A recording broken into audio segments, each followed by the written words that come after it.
Minutes after my husband's funeral, my son stopped the limo on a remote road and told me, "This is where you get off." He abandoned me in the freezing rain to steal the family estate. He thought I was helpless. But he didn't know I was about to walk back into that house and reveal a secret that would cost him everything. The rain didn't just fall. It hammered against the roof of the black limousine, sounding like handfuls of gravel being thrown at a coffin. It was a fitting soundtrack for the worst day of my life. I sat in the back seat, clutching a damp tissue in one hand and the cold leather door handle in the other. My husband Arthur had been lowered into the ground less than an hour ago. 40 years of marriage, 40 years of building an empire from a single hardware store into a statewide construction conglomerate, all buried under 6 feet of wet earth. Sitting across from me were my 2 children, Lucas and Chloe. They were facing backward, looking at me. At least, they should have been looking at me.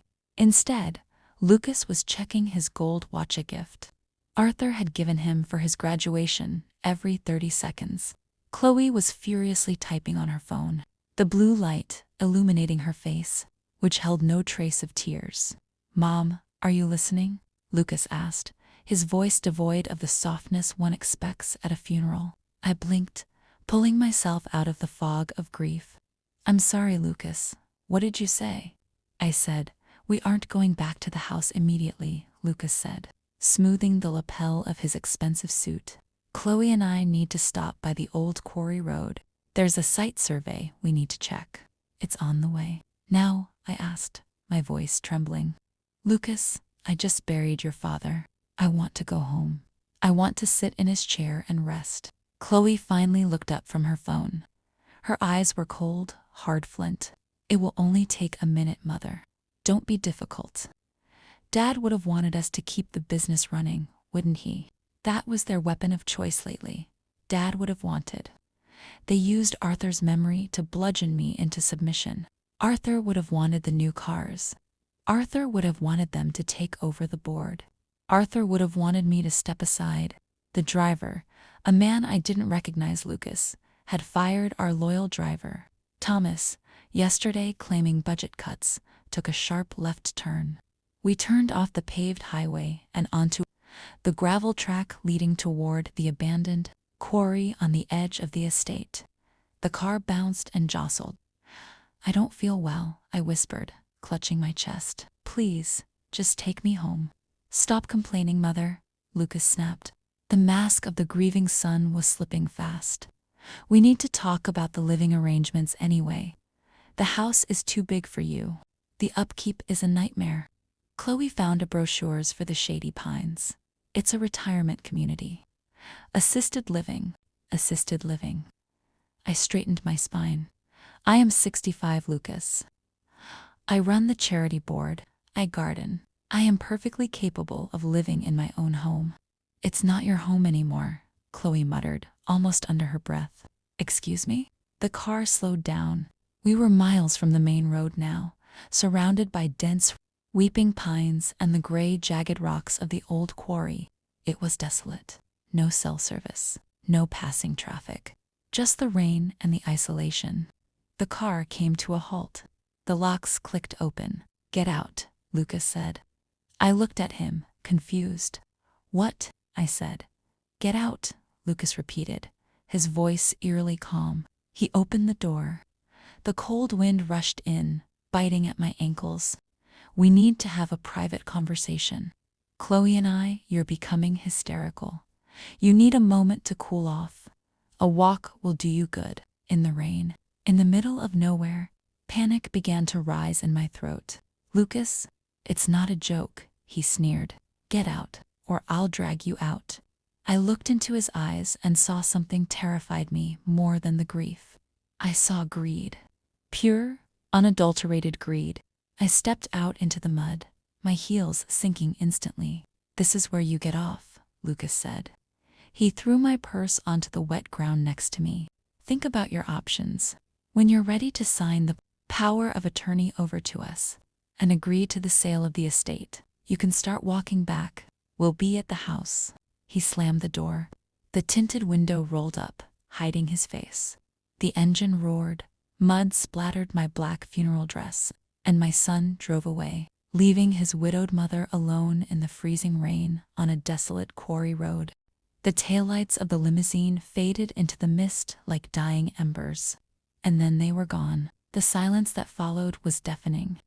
It was just me, the rhythmic patter of rain on the dead leaves, and the cold that immediately began to seep through my thin coat. I stood there for a moment, stunned. My mind couldn't process the betrayal. My own children. The children Arthur had bounced on his knee. The children I had nursed through fevers and heartbreaks had just dumped me like a bag of unwanted trash because I stood between them and a payout. I looked down at my purse. Lucas had thrown it, and the contents had spilled into the mud. I fell to my knees, frantic. My phone. I needed my phone. I dug through the lipstick. Gone. I let out a scream of frustration that tore at my throat. Lucas had taken it. He knew exactly what he was doing.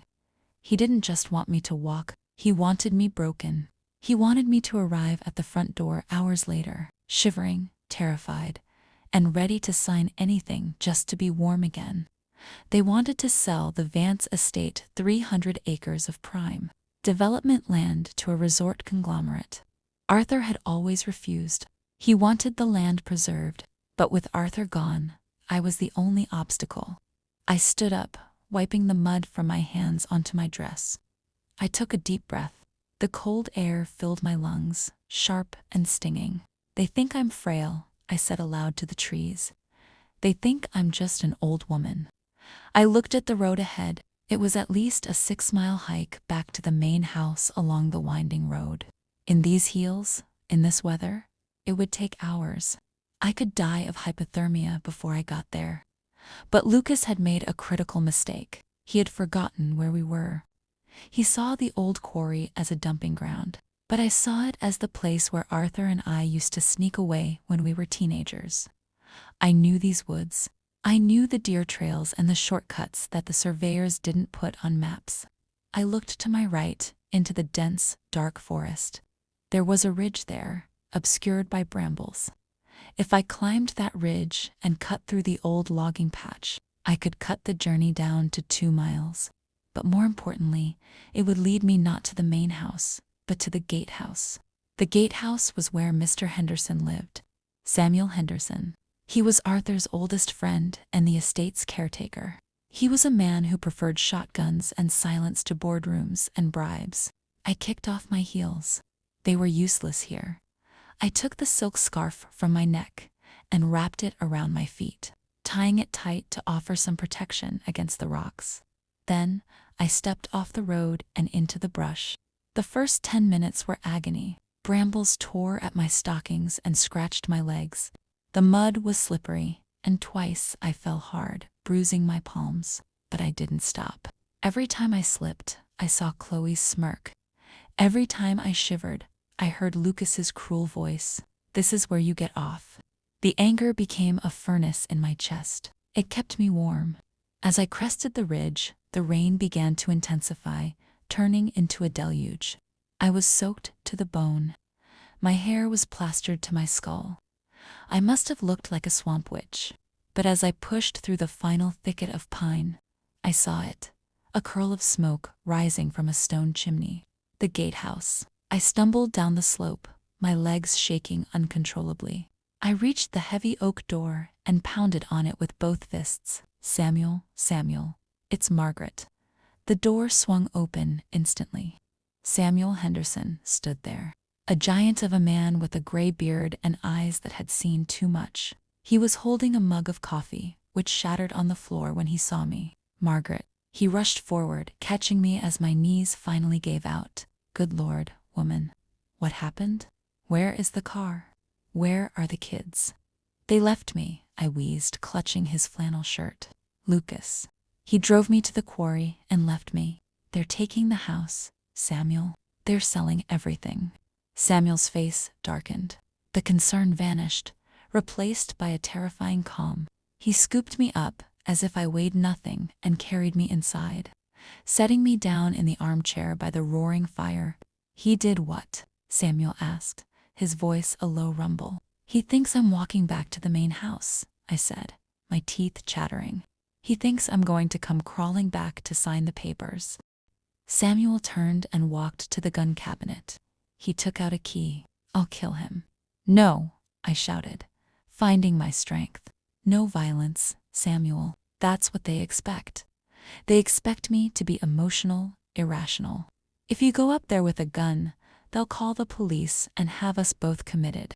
They'll say I've lost my mind. I stared into the fire, the plan forming in my mind. It was sharp and cold, like a diamond.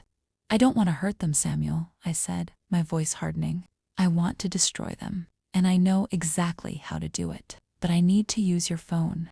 I need to call the one person Arthur told me to call if this ever happened. Samuel paused. You mean the wolf? Yes, I said. Get me Arthur's personal attorney. Get me Simon Kincaid. 40 minutes later, I was dry. I was wearing an oversized wool sweater and trousers belonging to Samuel. I sat by the phone, a mug of whiskey-laced tea in my hand. Simon Kincaid was not a nice man. He was the kind of lawyer other lawyers had nightmares about. He had handled Arthur's fiercest business acquisitions. He was semi-righted now, living in the city. But he picked up on the first ring. Vance residence, I said, my voice steady. This is Margaret. Margaret. Simon's voice was like gravel. I was just drafting my condolences letter. I am sorry about Arthur. But why are you calling me on Samuel's line? Why aren't you at the wake? Because my children abandoned me in the quarry woods to coerce me into signing over the estate, I stated flatly. There was a silence on the other end, a long, heavy silence. Then, a sound I didn't expect, a chuckle. It was dry and humorless. They actually did it, Simon said. Arthur won the bet. What bet? Arthur knew Margaret. He knew Lucas was weak and greedy. He knew Chloe was manipulated easily. About 6 months ago, when the cancer got bad, Arthur came to me. He said, Simon, the day I die, the vultures will circle. They won't wait for the body to cool. Tears pricked my eyes again. He knew. He put a contingency in place, Simon explained. We called it the dead man's switch. The will they have. The one they're probably waving around right now. It's a decoy. My heart skipped a beat. A decoy, yes. It leaves them the majority share of the company and the estate, provided they care for you. But the real ownership of the land, that's different. The Vance estate isn't owned by Arthur Vance personally. It's owned by the Vance Heritage Trust. I don't understand, I said. You are the sole trustee, Margaret. But here is the kicker. There is a specific clause in the trust deeds regarding the moral character of the beneficiaries. If the beneficiaries and Chloe demonstrate gross negligence or malicious intent toward the trustee, you are automatically disinherited. The assets don't go to them. They revert entirely to you, to do with as you please. I gripped the phone tighter. So, by dumping me on the road, they just triggered the disinheritance clause, Simon finished. But we have to prove it. It's your word against theirs. They will say you wandered off. They will say you had a breakdown. Samuel saw me, I said. He saw the state I was in. Good witness. We need them to admit it. We need them to hang themselves. I looked at the clock on Samuel's wall. It was 4 p.m. The wake was scheduled to start at 5 o'clock p.m. at the main house. The developers, the lawyers, Lucas and Chloe planned to announce the sale of the estate tonight, framing it as mother's wish to downsize. Simon, I said, a plan forming. Can you get here by 5:30? I can make it in 45 minutes if I ignore the speed limits. And I always ignore the speed limits. Meet me at the main gates, I said. Bring the trust documents. And bring the audio recorder Arthur used for board meetings. I hung up the phone and looked at Samuel. Samuel, do you still have that old truck? The one with the plow on the front? Samuel nodded. She runs rough, but she runs. Good, I stood up. The grief was still there, a heavy stone in my gut, but it was surrounded by a fortress of cold rage. Drive me to the back entrance of the main house. I'm going to sneak into my own home. I need to get changed." "And then?" Samuel asked. "And then," I said, smoothing the oversized wool sweater, "I'm going to attend my husband's funeral, and I'm going to bury my children." The main house was ablaze with light. From the servants' entrance in the kitchen, I could hear the hum of conversation in the great hall. It sounded like a party. My husband was dead, and they were drinking his wine and eating his food, making deals over his corpse. I had managed to slip upstairs unseen. The catering staff was too busy, and Lucas had fired most of the house staff, who would have recognized me instantly. I went to my dressing room. I stripped off Samuel's muddy clothes and showered, scrubbing the dirt from my skin until I was raw. I didn't put on another black dress. I was done mourning. I put on the red suit Arthur had bought me in Paris. It was vibrant, sharp. I put on my diamond earrings. I applied my lipstick with the precision of a warrior applying war paint. I checked the time. 5:45 p.m. Simon Kincaid had just texted me on an old spare phone I found in the drawer. In position, showtime. I walked to the top of the grand staircase. Below me, the great hall was full. There were easily 100 people. Developers in gray suits were shaking hands with Lucas. Chloe was holding a glass of champagne, laughing at something a real estate agent was saying. Lucas tapped a spoon against his glass. The room went quiet. "Thank you all for coming," Lucas began, his voice projecting confident arrogance. "I know this is a sad day. We lost a titan, but my father, Arthur, was a man of the future. He wouldn't want us to dwell on the past. He would want us to move forward." Murmurs of agreement rippled through the room. "That is why," Lucas continued, gesturing to a large covered easel behind him, "Chloe and I have made a difficult decision. With our mother's blessing, she is resting upstairs. Too distraught to join us, we have decided to sell the Vance estate to the Omni Group. We will be transforming this land into the premier eco-resort in the state." He reached for the cloth covering the easel, presumably to reveal concept art. "Liar," I said. My voice wasn't loud, but it carried. The acoustics of the house were designed that way. Every head in the room turned upward. Lucas froze. Chloe dropped her champagne glass. It shattered on the marble floor.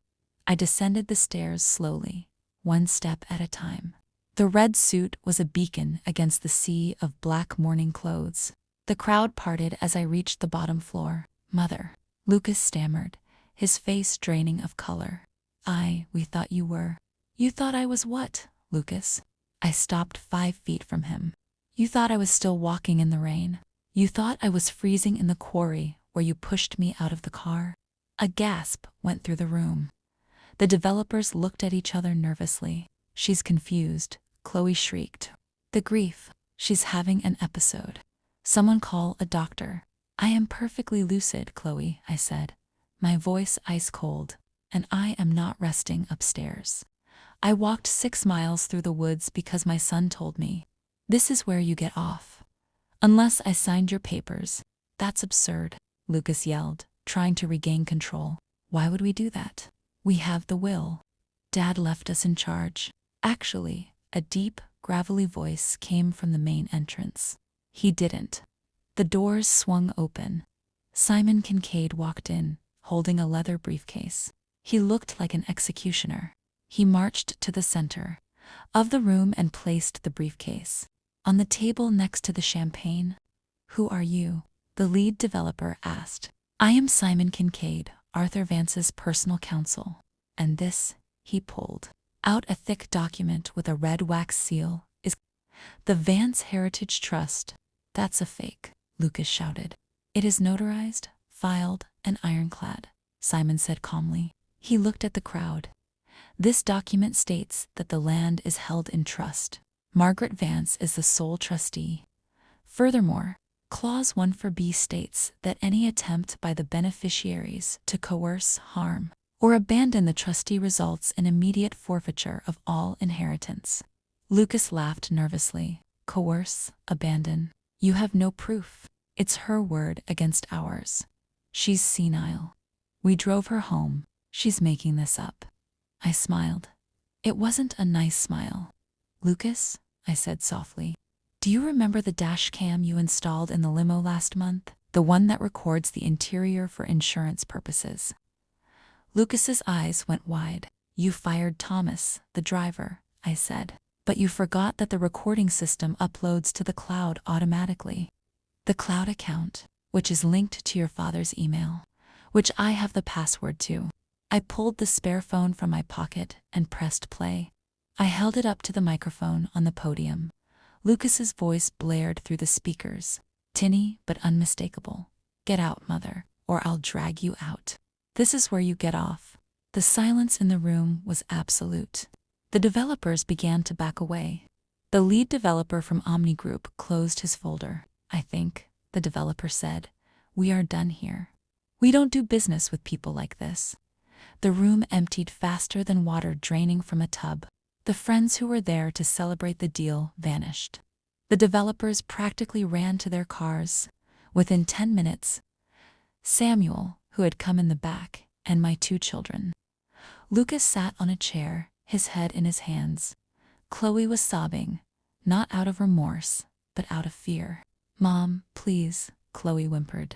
It was Lucas's idea. He said you wouldn't understand the vision. He said you were stuck in the past.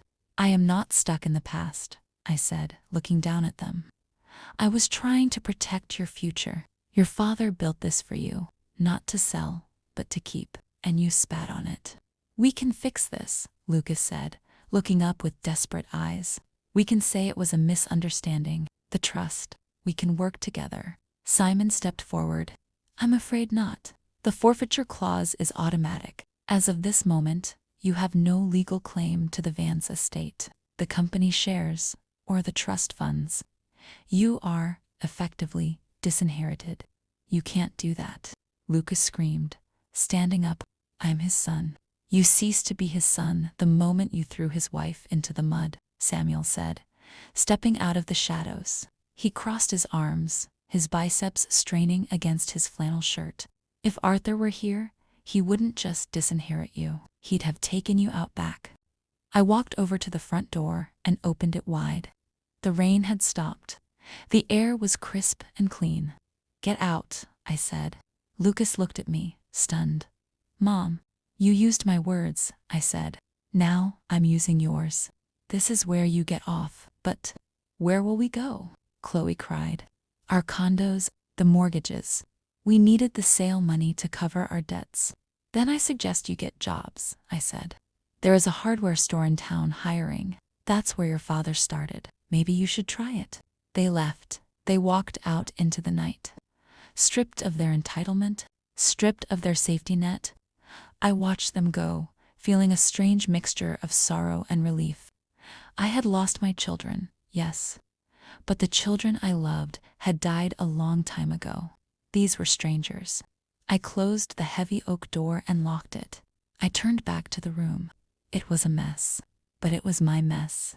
What now, Margaret? Simon asked, packing up his papers. I looked around the great hall. I looked at the portrait of Arthur, hanging above the fireplace. He looked proud. Now, I said, taking a sip of the champagne Chloe had dropped, I'm going to quilt. I'm going to garden. And I'm going to turn this estate into what Arthur really wanted. Which is, Samuel asked. A sanctuary, I smiled. For people who have been abandoned. A home for the elderly who have nowhere else to go. We'll call it the Arthur House. The next few months were hard. The legal battles were messy, though short-lived thanks to the recording. Lucas and Chloe tried to sue, but no lawyer would take their case once the audio tape was leaked to the press.